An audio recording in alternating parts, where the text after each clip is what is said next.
অনেকেই বলেন এই জন্মে তো কোনো পাপ করিনি, তাহলে এই নরক যন্ত্রণা কেন সহ্য করছি? আপনাদের প্রশ্নের উত্তর স্বয়ং শ্রীকৃষ্ণ মহাভারতের যুদ্ধ শেষের পর গান্ধারীকে দিয়ে গেছিলেন। মহাভারতের যুদ্ধ শেষে গান্ধারী শ্রীকৃষ্ণকে অভিশাপ দিলেন, আমি যে কষ্ট যন্ত্রণা সহ্য করছি, তুমি ও তোমার সব হারিয়ে একদিন এইভাবেই একাকী মৃত্যুবরণ করবে।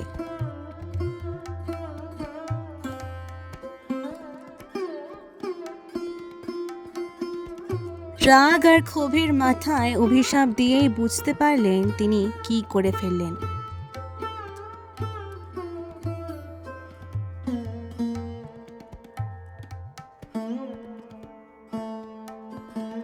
অনুতপ্ত হয়ে শ্রীকৃষ্ণকে জিজ্ঞাসা করলেন, আমি কি এমন পাপ করেছি তুমি এই জন্মে এত কষ্ট দিলে?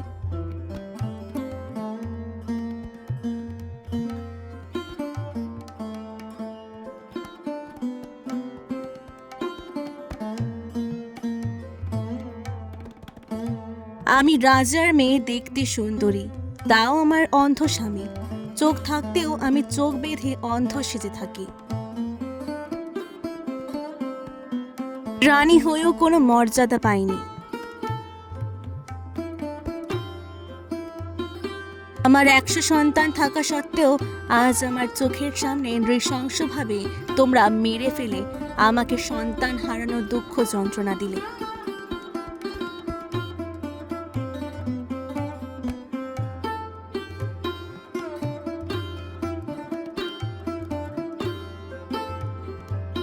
আমি তো এই জন্মে কোনো পাপ করিনি,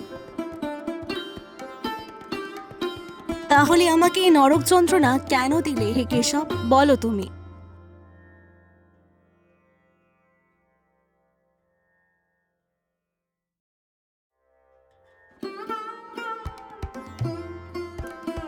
শ্রীকৃষ্ণ বললেন, হে দেবী, আপনি এই জন্মে কোনো পাপ করেননি, তো 100 জন্ম আগে আপনি কৈশোরী অবস্থায় 100 প্রজাপতিকে ধরে ঘাসের শীষ দিয়ে প্রজাপতির চোখের মধ্যে ঢুকিয়ে মালা বানিয়ে গলায় পরে বিয়ে বিয়ে খেলেছিলেন।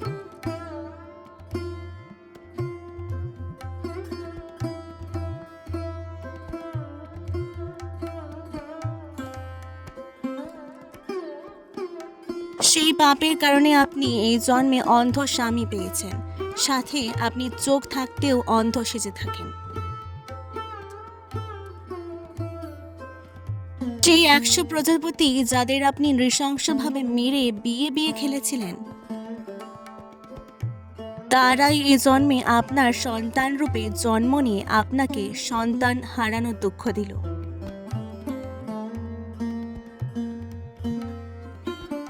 দেবী, আপনার তো আনন্দ করবার কথা, প্রতি জন্মে তিলে তিলে আপনাকে এই নরক যন্ত্রণা পেতে হয়নি।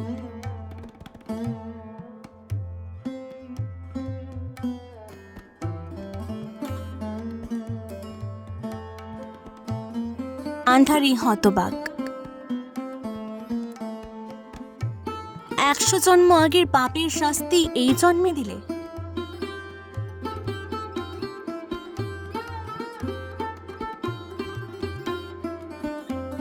শ্রীকৃষ্ণ বললেন, আপনার কর্ম অনুযায়ী পুণ্য কর্ম শেষ হলে পাপ কর্মের শাস্তি পান।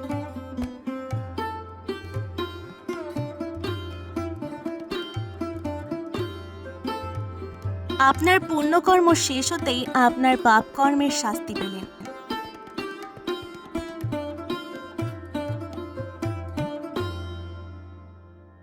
ধৃতরাষ্ট্র সব শোনার পরে বললেন, আমি কি পাপ করেছি যে তুমি আমাকে জন্মাদ্ধ করে আমার 100 বীর সন্তানকে নৃশংসভাবে খুন করলে?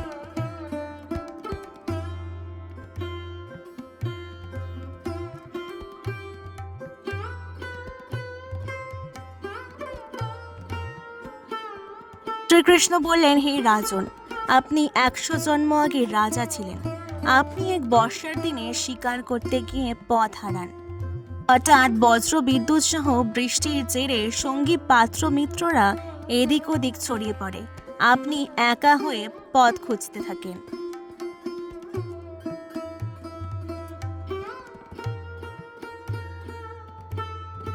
এইদিকে বনের মধ্যে হিংস্র পশুর আনাগোনার সাথে সন্ধ্যা নামছে দেখে আপনি একটা উঁচু গাছে উঠে বসলেন।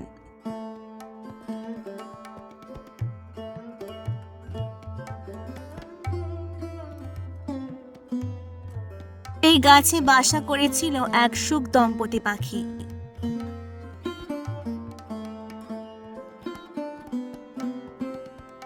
সুখ পাখি আপনাকে চিনতে পারে।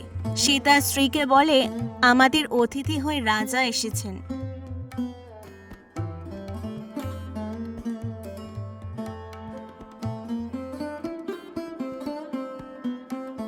তিনি এই ঝড় জলের রাতে বৃষ্টিতে ভিজে ঠান্ডায় কাঁপছেন। আমি একটু আগুনের ব্যবস্থা করি।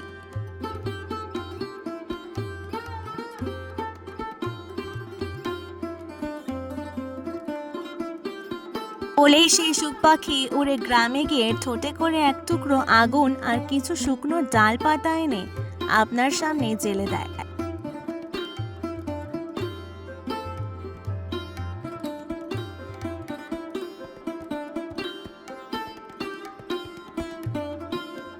আপনি হাত পা সেঁকে গরম হন।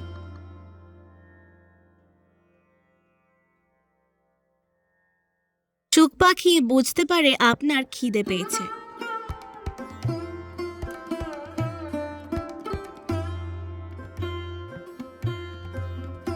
সুখ পাখি তার স্ত্রীকে বলে, বাসায় অতিথি এসেছে, তাকে খেতে দেওয়া উচিত।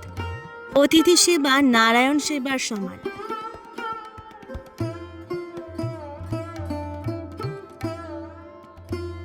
বলে সে বলে, তুমি সন্তানদের দেখো, আমি আগুনে প্রাণ দিয়ে অতিথি সেবা করি।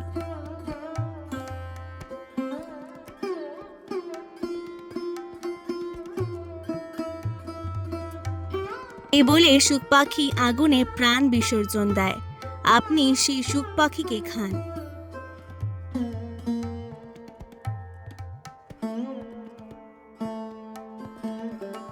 দেখে সুখ পাখির স্ত্রী কান্নায় ভেঙে পড়ে। ভাবে, স্বামী স্বর্গ গেলেন, এভাবে অনাথ করে আমারও বাঁচার দরকার নেই। আমিও সহমরণে গিয়ে অতিথি সেবা করে স্বর্গে গমন করি।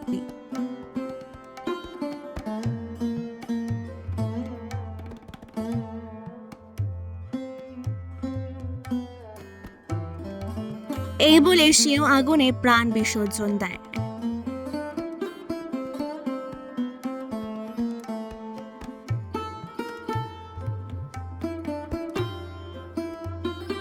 আপনি সেই পাখিকেও খেয়ে ফেলেন।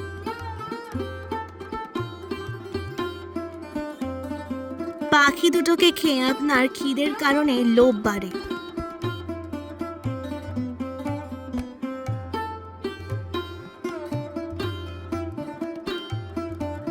আপনি আবার খুঁজতে এদিক ওদিক তাকাতেই সুখ পাখির 100 উঠতে না পারা সন্তানকে একটি পেয়ে গরম গাছের ডালে করে সেই অসহায় পাখি শিশুদের চোখের মধ্যে ঢুকিয়ে গেঁথে আপনি নিজের পেট ভরান।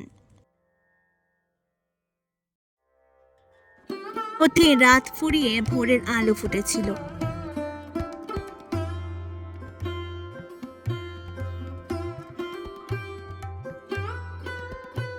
আপনার সন্ধানে সবাই খুঁজতে এসেছিল।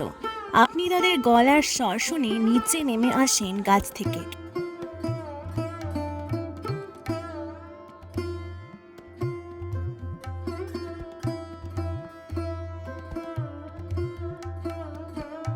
তারপর সবাই নিজের রাজ্যে ফিরে যান।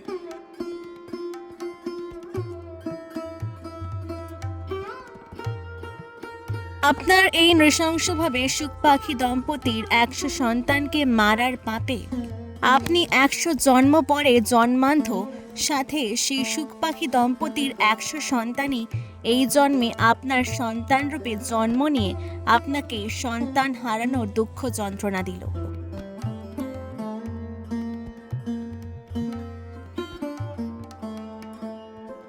শ্রীকৃষ্ণ বললেন, আপনি এই জন্মে বা আগের জন্মে যে পাপ করবেন,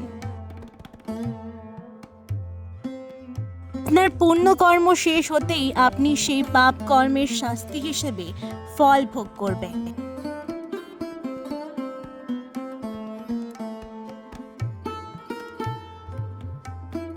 এটাই নিয়তি, এতে ঈশ্বরের হাত নেই। আপনার কর্ম অনুযায়ী আপনি ফল পান।